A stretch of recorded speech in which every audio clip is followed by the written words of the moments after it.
चलिए आज बात करते हैं एक ऐसी शख्सियत की जिनकी सफलता तो बहुत बोलती है पर वो खुद खामोश रहकर काम करती हैं। जी हाँ, हम बात कर रहे हैं सुधा मूर्ति की और उनके जीवन के उस फलसफे की जो आज की दुनिया के लिए एक बहुत जरूरी सबक है। सफलता शोर नहीं करती। जरा सोचिए, इस एक लाइन में कितनी गहराई है। आज की दुनिया में जहां हर कोई अपनी छोटी बड़ी उपलब्धियों का ढिंडोरा पीट रहा है, वहां सच्ची कामयाबी का असली मतलब क्या है? चलिए इसी सवाल का जवाब ढूंढने की कोशिश करते हैं। तो हर बड़ी कहानी की तरह इनकी कहानी की शुरुआत भी ना बहुत ही साधारण तरीके से हुई। सुधा मूर्ति का जन्म एक आम मिडिल क्लास परिवार में हुआ था। मतलब कोई बहुत बड़ी विरासत या विशेषाधिकार नहीं थे, बल्कि संस्कार और सिद्धांतों की एक बहुत मजबूत नींव थी।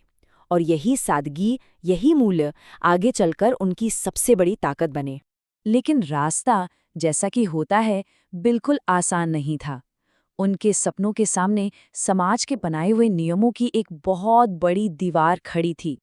सोचिए, वो जमाना था जब इंजीनियरिंग को सिर्फ मर्दों का काम माना जाता था। समाज की उम्मीद यही थी कि महिलाएं इस फील्ड से दूर ही रहें। इसका एक सीधा सा उदाहरण तब देखने को मिला जब उन्होंने टेल्को में नौकरी का एक विज्ञापन देखा जिसमें साफ साफ लिखा था कि महिला उम्मीदवार आवेदन न करें। लेकिन सुधा मूर्ति की जिद थी इस सोच को चुनौती देने की। उन्होंने सीधा जेआरडी टाटा को एक पोस्टकार्ड लिखा और इस भेदभाव पर सवाल उठा दिया। और कह सकते हैं कि यहीं से एक टकराव की शुरुआत हुई। तो सवाल ये है कि उन्होंने इस पक्षपात की दीवार को तोड़ा कैसे?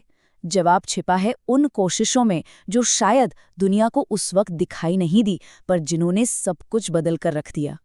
उन्होंने इस दीवार को तोड़ने के लिए 3 सिद्धांतों को अपना हथियार बनाया। पहला, जबरदस्त मेहनत, मतलब बिना रुके बिना थके। दूसरा, पक्की ईमानदारी, अपने काम और उसूलों के लिए। और तीसरा, कड़ा अनुशासन, जिसने उन्हें कभी अपने रास्ते से भटकने नहीं दिया। ये कोई दिखावटी चीजें नहीं थीं, ये उनके वो खामोश हथियार थे जिनसे उन्होंने अपनी लड़ाई लड़ी। और इन खामोश कोशिशों का नतीजा बहुत जोरदार था। उनकी मेहनत ने एक ऐसी विरासत तैयार की जिसका असर आज हम सब देख सकते हैं।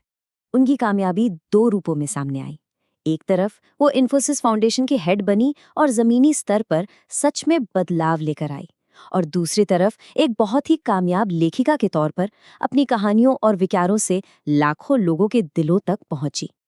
और ये सारी बातें हमें वापस उसी एक सोच पर ले आती हैं जो उनके पूरे जीवन का निचोड़ है।